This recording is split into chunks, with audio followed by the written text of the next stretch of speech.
जाता है और दोस्तों हमारी हेल्थ भी ऐसी की तैसी हो जाती है। दोस्तों क्या वो चीज सही है या कोई ऐसी चीज अगर हमारी जिंदगी में जो हमें बीमारी ना होने दे, कौन सी चीज ज्यादा सही है? आज इंसान पेट्रोल गाड़ी रखता है, बाइक रखता है, उसमें तेल टाइम पे गिरवाता है, उसके अंदर जो है सर्विस टाइम पे करवाता है। अरे दोस्तों जिस मशीन से, जिस बॉडी से हम लाखों गाड़ियां खरीद सकते हैं, हजारों बाइक खरीद सकते हैं दोस्तों, उसको हमने डब्बा बना रखा है, उसके ना सर्विस टाइम पे है, ना उसमें तेल टाइम पे डालने, ना कुछ टाइम पे डालने। और जिस मोटरसाइकिल को हम दोस्तों 20-50 हजार में खरीदते हैं, उसकी टाइम पे सर्विस करा रहे हैं। कौन सी दुनिया में जी रहे हो दोस्तों? जब परिवार में एक आदमी बीमार होता है तो एक आदमी बीमार नहीं होता, पूरी फैमिली बीमार हो जाती है। फैमिली में जीवन साथी को अगर कुछ हो जाता है तो जीवन साथी दूसरे जीवन साथी की जिंदगी से ज्यादा खराब हो जाती है। दोस्तों मैंने करीब से देखा उस चीज को और मैं उसी पे लौट के आता हूँ वापस। मैंने देखा कि मेरे हाथ पैर इतने इतने हो गए, 1 महीने तक मैं हॉस्पिटल में रहा, मेरे टेस्ट कराए गए, लगातार सारी चीजें चली और दोस्तों देखते ही देखते जो है 1 महीने के बाद मेरे को छुट्टी मिली।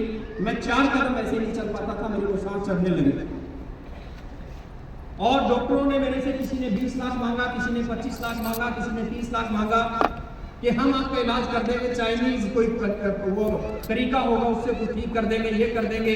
किसी डॉक्टर ने मेरी जिंदगी लगा दी 5 साल, किसी ने 10 साल और मैं डिप्रेशन में चला गया। मेरे हाथ पैर इतने इतने, मैं बोल नहीं सकता था, फोन पे बात नहीं कर सकता था। 1 साल तक मैं डिप्रेशन में रहा। मेरा फोन जो है मेरा भाई सुनता था, मेरा कजन ब्रदर मेरा फोन सुनता था 1 साल तक। दोस्तों मैं जिंदगी को जो है मौत को जैसे कोई वेट करता है इस तरीके से वेट कर रहा था डिप्रेशन से।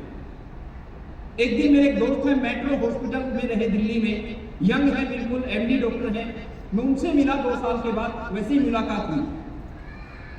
उसने कहा साबुद्दीन तू डर क्यों रहा है? उसने मेरे को मोटिवेट किया कि जो इंसान 100 साल जिंदा रहेगा, मरना तो उसको भी है, तो फिर तू क्यों डर रहा है? मैंने कहा बिल्कुल सही है। तो उसने कहा तेरे सामने कितने लोगों की डेथ हो चुकी है जो हार्ट अटैक से चले गए जब से तू बीमार हुआ है। मैं 1 साल से बीमार था, मेरे सामने कम से कम 8 से 10 लोगों की डेथ हो चुकी थी जो ठीक ठाक थे।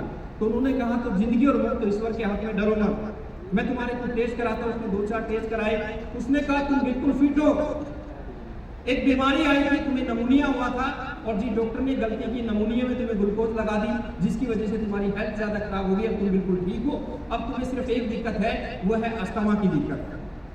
तुम्हारे 2 फेफड़े हैं, एक फेफड़ा बिल्कुल सही है, दूसरा भी सही है, 90% खुला हुआ है, 10% थोड़ा सिकुड़ा हुआ है। अगर तुम एक्सरसाइज करोगे, अलोम विलोम करोगे, ये करोगे वो करोगे, तुम बिल्कुल ठीक हो जाओगे। और उन्होंने एक विश्वास दिलाया कि साबुद्दीन दिल्ली में आप जाओ, दिल्ली के 100 लोगों का टेस्ट कराओ, 90 लोगों को अस्थमा की दिक्कत है, तुम डर क्यों रहे हो?